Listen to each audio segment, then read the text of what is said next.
So no fancy videos and no fancy screen shows here. It's just about shipping, folks. So I'm just going to read off what I had written down about shipping, and in particular shipping to the Federation of Canadian Artists in Vancouver. If you have several options, you can deliver in person. If you do deliver in person, all your shipping material will be sent home with you. They don't have room to keep it, and their space is getting smaller and smaller. So so they won't keep boxes and things if you bring them in yourself. If you're shipping them, they do hang on to them. So when you go in with your paintings, you need to sign it in and you need to sign it out. If someone else is going to be picking it up because you're not able to be in person to pick it up, you will need to send the Federation a little email telling them the person that's picking it up, their phone number and contact information, and the approximate time that they're going to be picking it up as well, or the date at least. So the gallery will accept shipments from most major couriers. For example, FedEx, Purolator, UPS, etc. They must have a return shipment in place. So if you arrange shipping online, you can generate a return waybill within the form. With FedEx, you click the include return label. Purolator, you go to ship and track and create a return shipment. UPS, you click create return shipment. Canada Post is another option for you to ship your paintings. The gallery will contact you for your credit card info and will generate a return waybill. So you don't have to actually arrange for the pickup of the painting or the shipping of the painting to come back to you. They will just ask you for, see here. Yeah, they'll ask you for your credit card information because they don't keep it on file. So they will ask you for that every time. They will also endeavor to return your painting as soon as possible after the show has ended. The shipments only take place 3 days a week. Therefore, the returns may take up to 2 weeks or more after the end of the exhibition. If you need it back sooner, you need to contact them and let them know. And they will try to accommodate us. They're pretty good there. They had a fellow working there, Ted. He unfortunately has left. So I think they're trying to get somebody else in to do the shipping. Ted was great. He was just wonderful. You could phone him and talk to him personally, and he would hold on to paintings for me if I was coming down to pick them up. So, but now you need to be more careful. So personally, I quite often ship with Canada Post. They will take quite large packages. I just recently sent a 24 by 24, and I think it cost me $23.70 to ship it to Vancouver.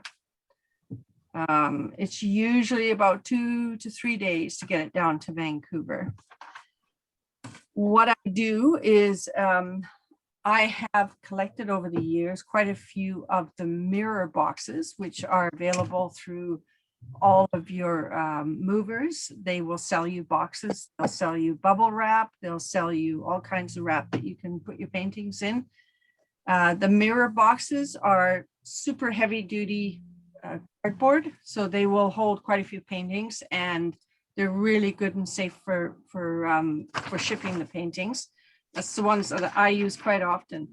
If I'm shipping a larger painting that's got a large canvas surface to it, I'll quite often double wrap it. So I'll put an extra thick piece of cardboard around the whole painting. So on the two sides, the front and the back, just so that canvas is protected properly.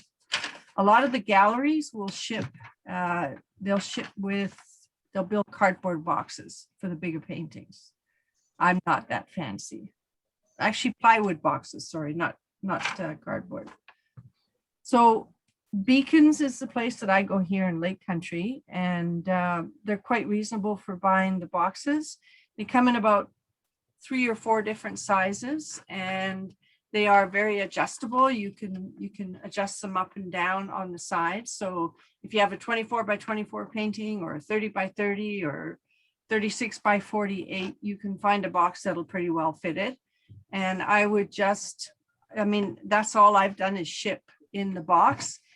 Like I said, if it's larger, I'll put more protection on the front and the back, but otherwise I just ship the 24 by 24. I just ship in the mirror box. Budget Rent-A-Car also has shipping containers, so they will have the mirror boxes. They have lots of bubble wrap there, and they're pretty good prices. If you're going to be shipping any distance, I would protect the surface of the painting. And what you can, let's see here.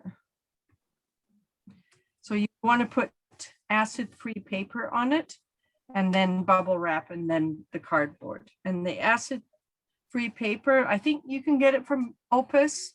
Otherwise, you can get it from the moving companies like Beacons.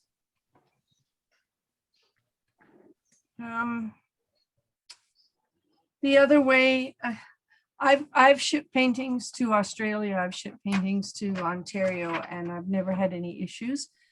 Really, really large paintings can be taken off the stretcher bars, and they can be rolled up, and they should be rolled up with the painting side out. So if you put the painting side in, they will crack. I think that again, you can use the acid-free paper. So if you lay the acid-free paper down on the floor and place the painting face down on top of the acid-free paper, and then roll it up, you're going to have the outside of the painting on the outside. And then you just put it into your tube for shipping. The important thing to remember with that is not to make it too tight, because it'll, again, it puts stress on the paint on the canvas. So other than that, that's pretty well it for the shipping. Does anybody have any questions?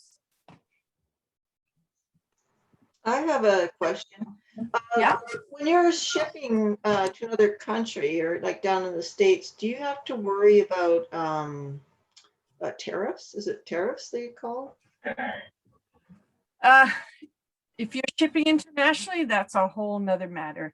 I think you have to fill out customs forms. Right.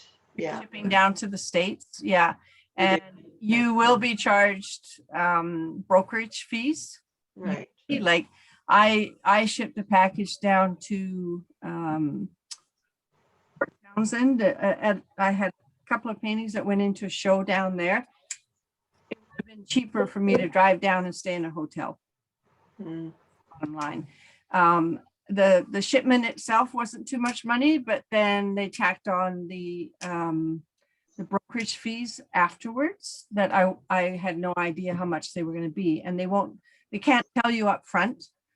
So it's really hard. Like, I don't know if anybody else has had experience with shipping to the States, but I was not happy. I just thought next time I'm going to do the trip myself if I can. Oh, do you do any insurance at all? I don't normally. It's my painting. If it's a really big painting, I may do that. Canada Post has fairly cheap insurance. Like if you just want to insure it for $100, I think it's $3. I'm not sure what the increments are after that, but it's not too bad. But if you're shipping through one of the big carriers, I think it's going to cost quite a bit of money. Okay. Again, that would be something you'd have to check with each courier company, you know, what their fees are. But just be really careful when you're shipping internationally. So I just shipped to my son, and I didn't end up with a brokerage fee. Is that because I was shipping it to a home? I mean, could you use someone down there that you know then who could get it onto the gallery or onto wherever you're going? Who did you ship through? Post office Oh, okay. to Maryland.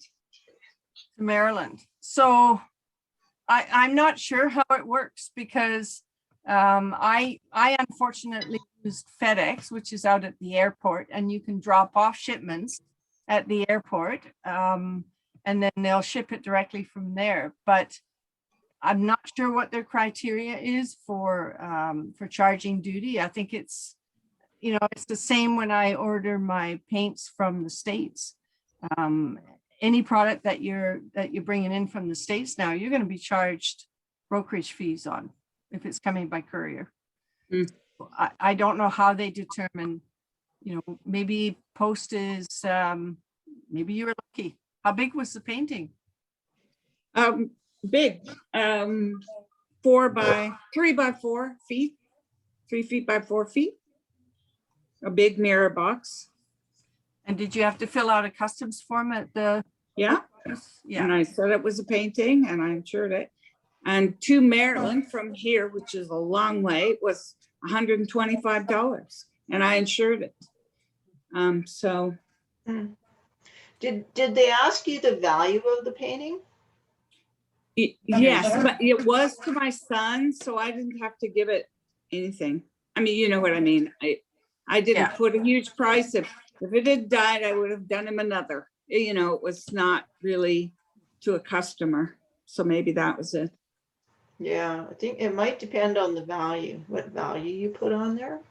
It might also depend, like Canada Post may be easier to ship with, because I think part of the problem with the big courier companies is that they fill out they have to fill out the forms when it crosses the border, whereas Canada Post, I think, looks after that for you when you ship direct. And I think I know which painting you sent him. Yeah, you probably do. I did. I have something to say, please. It's Liz. And I traveled to Alabama, and it was a triptych that I took to my daughter. And I found that not a mirror box, but a flat screen TV boxes are really heavy as well and are good for shipping.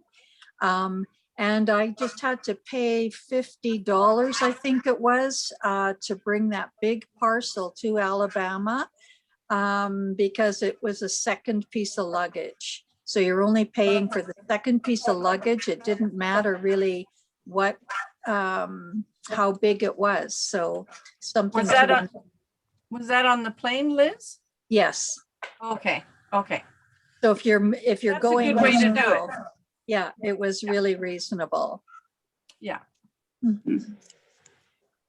Can I ask a question about traveling with paint? Because we're all going to go traveling very soon, and you might be the right person. So I was thinking this when you said roll the painting. If you take it off and you have canvas and you roll it to the outside, but you paint in oil, is it a difference if you paint in acrylic? Can you do that with acrylics? No. I believe so. Yes, You can can. still roll them. Okay, and if you roll them and it's the same thing, you keep the paint on the outside and you're fine. Oh, good. And then the other question is, I know I've talked to you about this, and when you travel, you put your oil paints in your checked luggage and you've had no problem. But I've heard that if you travel with acrylics and they get as cold as checked luggage gets, there is a problem. Is that true? Oh. What do people do? So there is new regulations in place, and I was going to do a big talk about traveling and painting and plein air. So I looked into all the airlines, and pretty well all of the airlines will allow you to take paints in both your checked luggage and your carry-on. Okay, so in your carry-on, you are only allowed to bring whatever will fit into a. I've got all the numbers at the studio, but it's a 1 liter bag that you get from the customs. As long as all your paints will fit in there, and as long as they're properly sealed, you can take them in carry-on now. Okay. Oh. If you're putting them in your luggage, I do believe that you can take larger sizes. Again, they have to be secure. So what I would do is, especially with tubes, I would make sure that they're, the edges are protected, because the bottoms of the tubes are quite sharp, and if they hit one of the other tubes, you've got paint leaking out right into your luggage. So you should always be putting them either in little cardboard boxes and then into plastic bags. But they're pretty good about bringing the paints.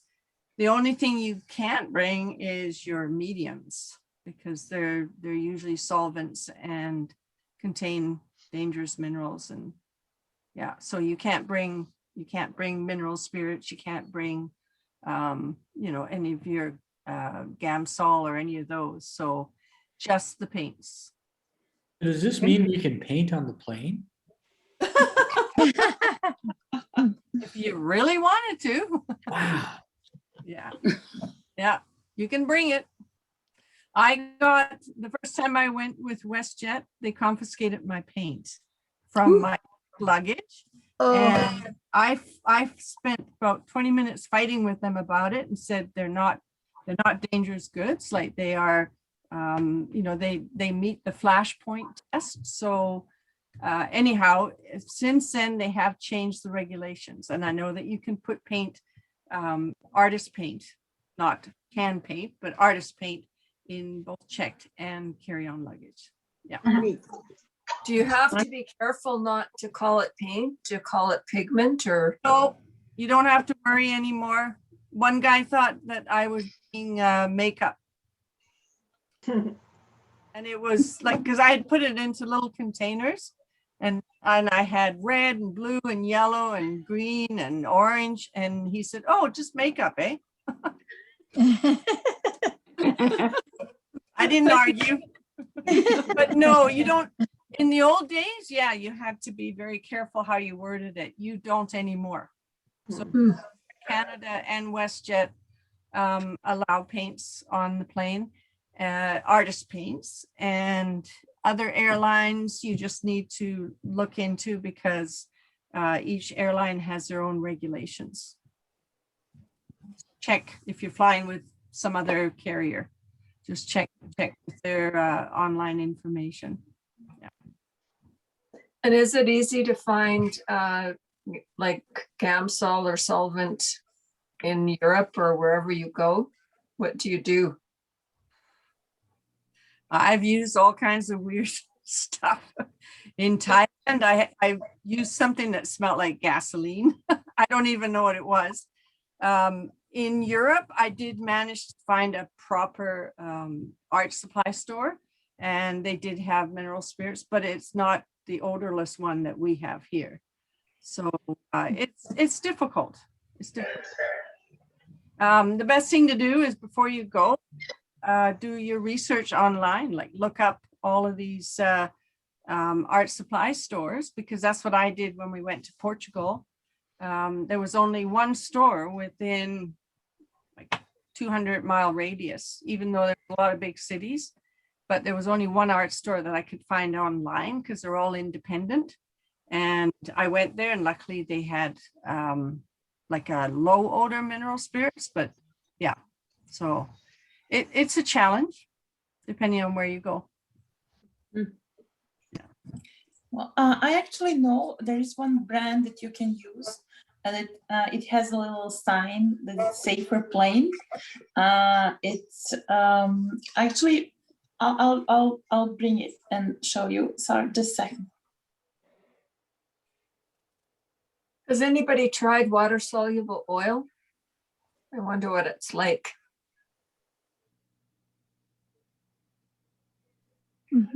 Yes, I have. And it does work. I don't like painting with it quite as well as oil. The look of it is slightly different, but looking at it, when they say now you could even use more water and make it almost like an acrylic oil kind of medium, it could be quite exciting. And I didn't do that. I used it just strictly sort of like I was using oil, but it washes up a treat. So there's a this one, and it's safe for planes.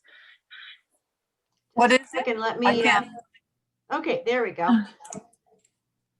It's called Green for Oil. Green for oil. Oh, Sennelier. Yeah. Okay. Yeah. And there's a little plain sign, and you can, and it also has no odor, so it's safe. So is it, what is it? What is in? It's a solvent. Yeah. And it's not toxic. Is it for thinning oil paints or is it Yes. for cleaning brushes? Well, you can use it for both. They do have a separate a product for cleaning brushes. I don't know. I don't have it, but I mean, this is just a salt thinner. So, yeah. And where did you find that, Isabella? Well, I bought it online. They sell it on Kari's art supply store. There. Yeah. That's good to know.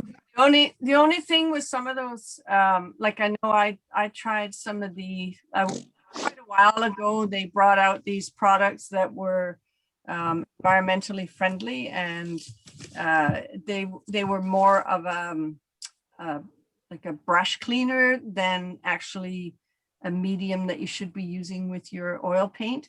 And I question whether, like, Sennelier obviously is a good company, so that's probably a good product, but be careful of other products because, you know, we really don't know what's in them and what it's doing with the oil. Is it going to cause oil to crack somewhere down the road, right? So yeah, just be aware of that. Yeah.